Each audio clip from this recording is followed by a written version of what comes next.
हरिओम हरिओम। पिछले वीडियो में मैंने आपको आत्मकथ्य जयशंकर प्रसाद जी के द्वारा रचित जो ये काव्य शैली में ये जो आत्मकथ्य है उसकी चर्चा मैंने किया था और आदर्श वाचन किया था, और यह आपसे मैं प्रॉमिस किया था कि भावार्थ के साथ मैं पुनः वापस आऊँगा। मैं आ गया हूँ। तो आत्मकथा का क्या भावार्थ है उसको लेकर के मैं उपस्थित हूँ। तो सबसे पहली तो बात यह है कि इस आत्मकथ्य के अंतर्गत कवि कहते हैं कि फूलों पर गुंजर करने वाले भ्रमर गुनगुनाकर न जाने अपने मन की कौन सी वेदना की अभिव्यक्ति कर जाता है, या पता नहीं चलता। वह उस समय क्या कहता है। घनी पत्तियां मुरझाकर जमीन पर गिर रही है।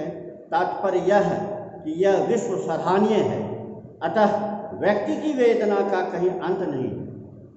आगे कवि कहते हैं कि इस गंभीर और आर पार रहित नीले आसमान के नीचे अनगिनत जीवन के इतिहास बनते बिगड़ते हैं, और यह एक विचित्र बात है कि वह सब अपने आप में अपनी स्थिति पर व्यंग्य करते हैं।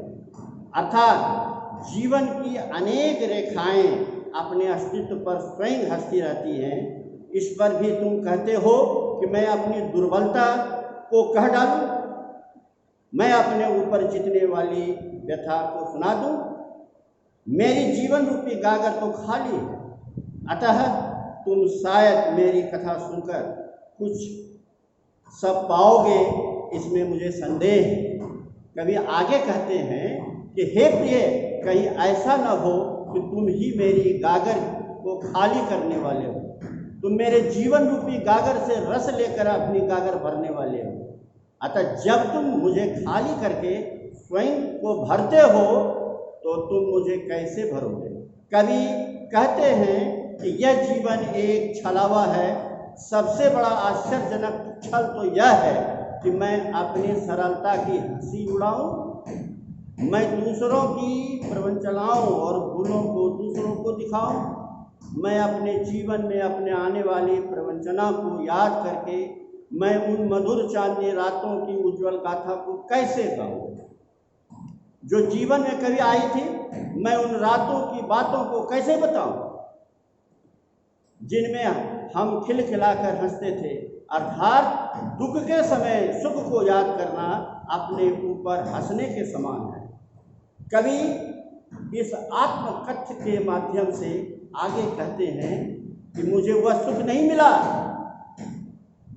जिसे प्राप्त करने के लिए मैं सुख का स्वप्न देखकर सोते हुए जाग गया था।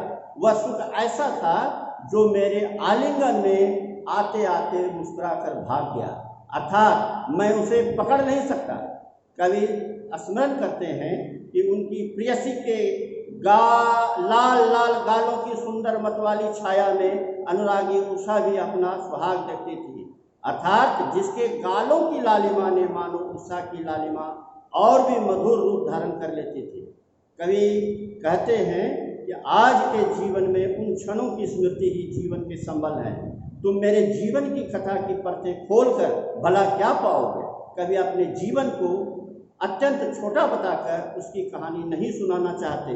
वे दूसरों की बातें सुनना और स्वयं चुप रहना चाहते हैं। उनका कहना है कि अभी अपने जीवन की कथा को कहने का समय नहीं आया है, अतः जीवन की व्यथा एवं कथा को शांति रहने दो। इसे कुरदने का प्रयास मत करो, इसे कुरदने का प्रयास मत करो। ये आत्मकथा जयशंकर प्रसाद जी के द्वारा जो रचित है उसके भावार्थ थे। ढेर सारी शुभकामनाओं के साथ धन्यवाद।